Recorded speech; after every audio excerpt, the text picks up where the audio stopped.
नमस्कार दोस्तों। बुद्ध का जन्म हुआ। 5वें दिन रिवाज के अनुसार श्रेष्ठतम पंडित इकट्ठे हुए। उन्होंने बुद्ध को नाम दिया सिद्धार्थ। सिद्धार्थ का अर्थ होता है कामना की पूर्ति, आशा की पूर्ति, अर्थ की उपलब्धि, मंजिल का मिल जाना। बूढ़े शुद्धोधन के घर में बेटा पैदा हुआ था। जीवन भर प्रतीक्षा की थी, आशा की थी, सपने देखे थे, बहुत बार निराश हुआ था और अब बुढ़ापे में बेटा पैदा हुआ था। निश्चित ही सिद्धार्थ था। पंडितों ने नाम ठीक ही दिया था। 8 बड़े पंडित थे। सम्राट पूछने लगा, इस नवजात शिशु का भविष्य भी कहोगे?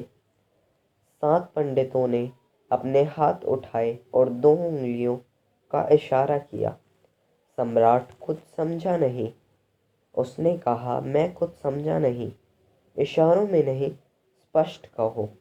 तो उन 7 पंडितों ने कहा कि 2 विकल्प हैं, या तो यह चक्रवर्ती सम्राट होगा या सब छोड़कर स्वर्ग त्यागी वितरागी सन्यासी हो जाएगा।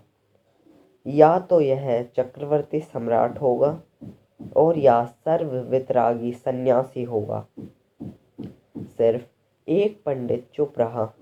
वह सबसे युवा था। कौंडिन्य उसका नाम था, लेकिन वह सबसे प्रभावशाली भी था। सम्राट ने पूछा, तुम चुप हो?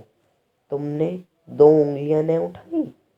कौंडिन्य ने कहा, 2 उंगलियां तो सभी के जन्म के साथ उठाई जा सकती हैं, क्योंकि दोनों विकल्प सभी के सामने होते हैं, या तो संसार की दौड़ का या संन्यास का। संन्यास और संसार, ये तो 2 विकल्प सभी के सामने होते हैं। इन पंडितों ने कुछ विशेष नहीं किया। अगर बुद्ध के लिए 2 उंगलियां उठाई, मैं 1 उंगलियां उठाता हूँ, यह सन्यासी होगा। लेकिन आदमी का अभागा मन शुद्धोधन रोने लगा। यह कौंडिन्य सर्वज्ञात ज्योतिषी है, युवा है, पर महा तेजस्वी है और उनके वचन कभी खाली नहीं गए।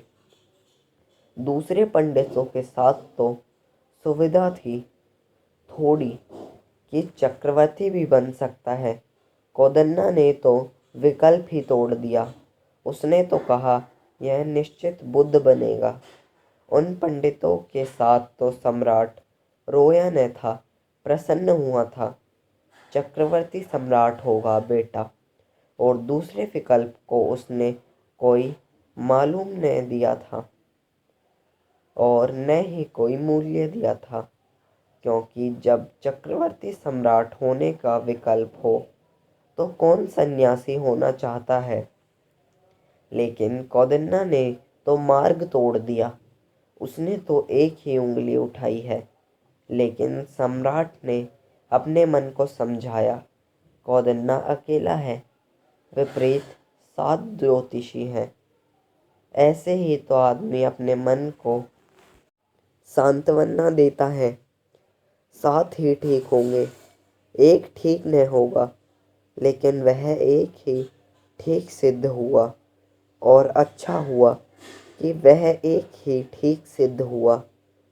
तुम्हारे जन्म के समय भी, जन्म के बाद भी, चाहे पंडित बुलाए गए हों न बुलाए गए हों, प्रकृति 2 उंगलियां उठाती है। सारी प्रकृति 2 विकल्प सामने रखती हैं, या तो खो जाना मुछर्रा में या भाग जाना होश में, या तो बाहर की संपदा को जुटाना, चक्रवर्ती होने की दौड़ में लगना, या भीतर की संपदा को जुटाना, आत्मवान होने में स्थिर होना। कौंडिन्य की 1 उंगली याद रखना। कोई कौंडिन्य तुम्हें न मिलेगा उंगली उठाने को। तुम्हें ही अपनी उंगली उठानी पड़ेगी। ओशो, ओशो, ओशो।